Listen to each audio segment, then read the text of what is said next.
Good morning, you guys. It's your boy B Mahari here, representing Mahari Nation Sports Podcast. Much love to the entire LDBC and the basketball community. Don't miss basketball conversations every Friday night, 9 p.m. Central Time. This is where we discuss basketball-related topics, news, debates, and everything else in the world of basketball. You all understand what I'm saying? And so, for all the new people that are tuning into the channel, make sure to hit the subscribe button, hit the bell icon to get all the latest notifications when I start dropping videos and live streams. And please spread the word about the channel as well. All right.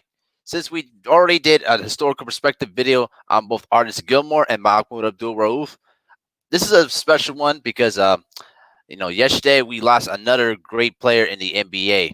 It's been a terrible year of 2020, but we're going to talk about the late great Wes Unseld, who died yesterday due to complications of pneumonia. Okay. Now, Wes Unseld was one of the most best defensive centers during his time in the 70s. Okay, standing standing at 6 feet 7 inches and weighing at 245 pounds, framed for his rebounding and bone jarring picks and ability to ignite the basket with his crisp and accurate outlet passes. Wes Unseld made up his lack of size with brute strength and sheer determination. Okay. Born from Louisville, Kentucky, he started for his high school team that won the state championship in both 1963 and 1964. And he was recruited by over 100 colleges from around the country, including his own state of the University of Kentucky, as he became the first African American athlete to be offered an athletic scholarship to the University of Kentucky, led by their legendary coach Adolph Ruff, who tried to attempt to recruit him. But integration leaders tried to persuade Unseld to attend the University of Kentucky, and said it would be good for Kentucky and the Southeastern Conference. But he declined the offer from Kentucky and decided to enroll at the University of Louisville, where in 1965 he played at center for both the freshman team and averaged 35.8 points per game and 23.6 rebounds over 14 games. Then he led it as a sophomore, all right, in both his sophomore, junior, and senior years. And he scored over 1,686 points and averaged 20.6 points for that during his career, and grabbed 1,501 rebounds and an average of 18.9 over 82 games, in leading the Missouri Valley Conference in rebounding.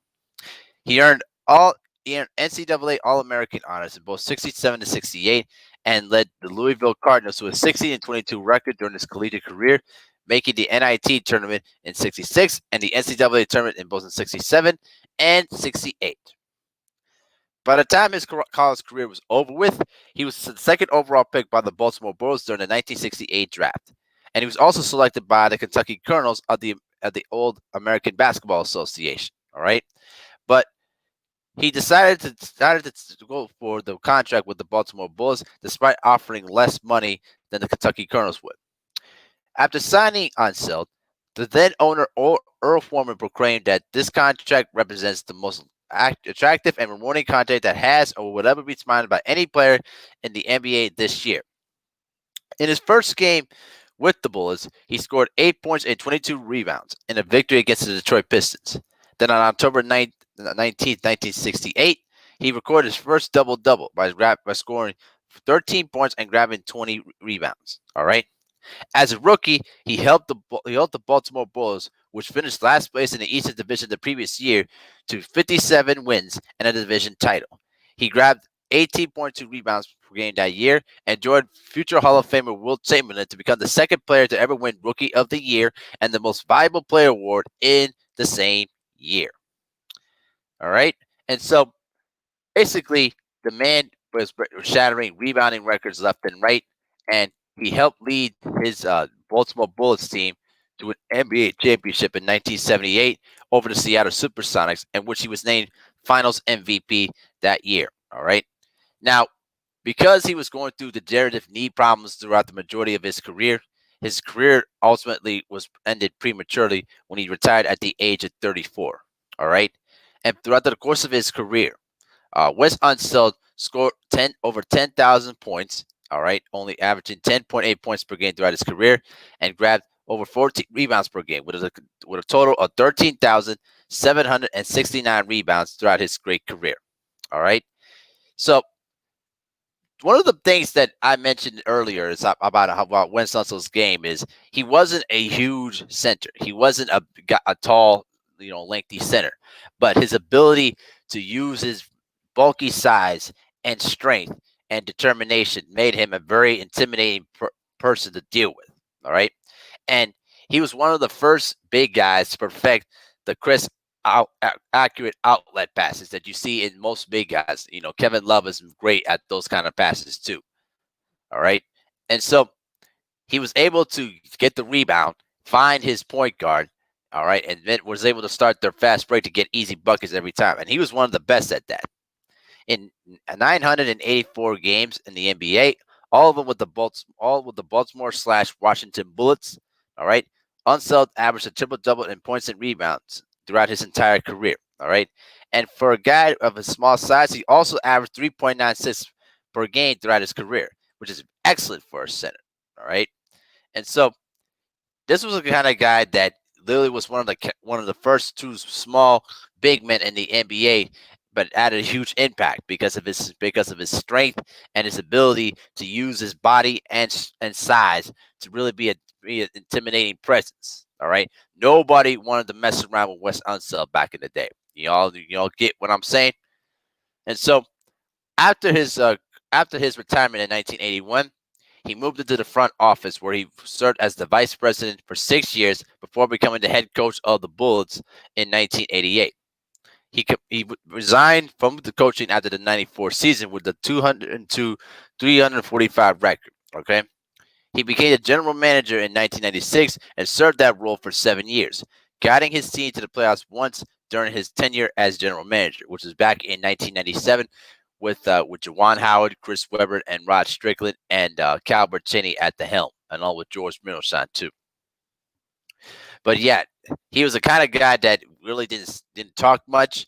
You know what I mean? He was the kind of guy that was play with intimidating force and play with brute strength during a time when big guys were pretty much big, tall, and could pretty much do different things and to score effectively too.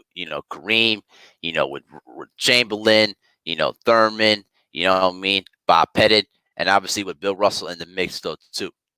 But what made him so unique is that he had the ability to use his defensive prowess and use his defensive game to really try to take away the center's best moves. All right, and so he was a really good role.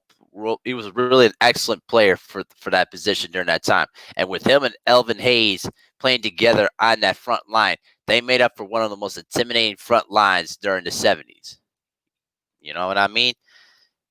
So he made the finals twice throughout his entire time with the Bullets. All right, as you remember, they made the finals back in 1975, where they got shocked when they lost four straight at the hands of Rick Barry and the Golden State Warriors. But back then they were called the San Francisco Warriors.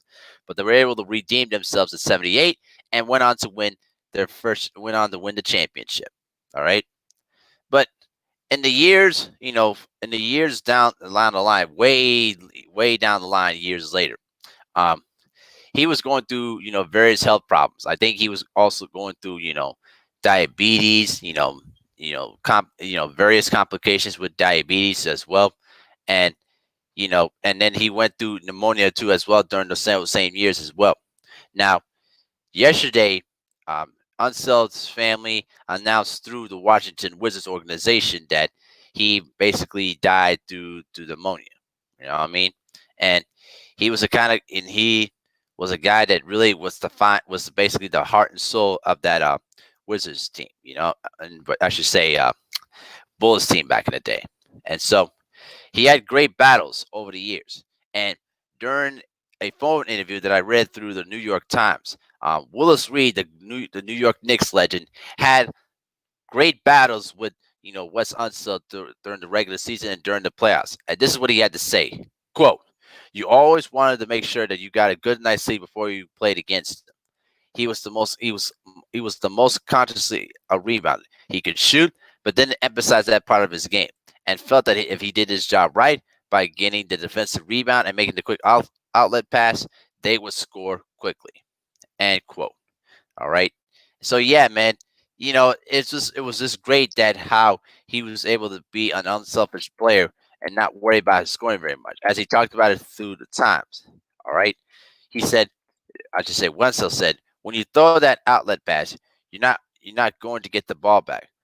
But when others are looking for more glory, he said, would rebound the ball, and they would hold it and give it to a guard to dribble it up, then post it up and get the ball so they could score. All right, it just depended how you look at the game. But yeah, he was the kind of guy that really was one of the first innovators to really show how to throw the perfect inbound pass and how to be a very unselfish teammate and not worry about your stats. You know what I mean? Because if he wanted to, he could have averaged at least 20 points per game throughout his career because he was pretty much a do it all. He was basically a double double, per season. But he chose to about the team oriented system than about his own individual stats, and it paid off in the long run when he won his championship. He made 5 All-Star teams throughout his entire career, and also he also was the rebounding leader back in 1975 too as well, and was a great person in the community though too, as he earned the J. Walter Kennedy Citizenship Award in 1975 as well. So this is a tribute video to one of the most underrated and one of the most underappreciated centers that pretty much played the game with his heart and soul and played with sheer determination every single time that he stepped onto the basketball court. So I wanted to pay a special tribute to Wes Unseld for the great work that he did throughout his entire career, and his contributions to the game will never be overstated and will never ever be understated. He was truly one of the best at his position and pretty much knew what he was doing every time he stepped onto the basketball court. So rest in peace, Wes Unseld. We will wish you all the best in the next phase of your life, and your legacy will never be forgotten.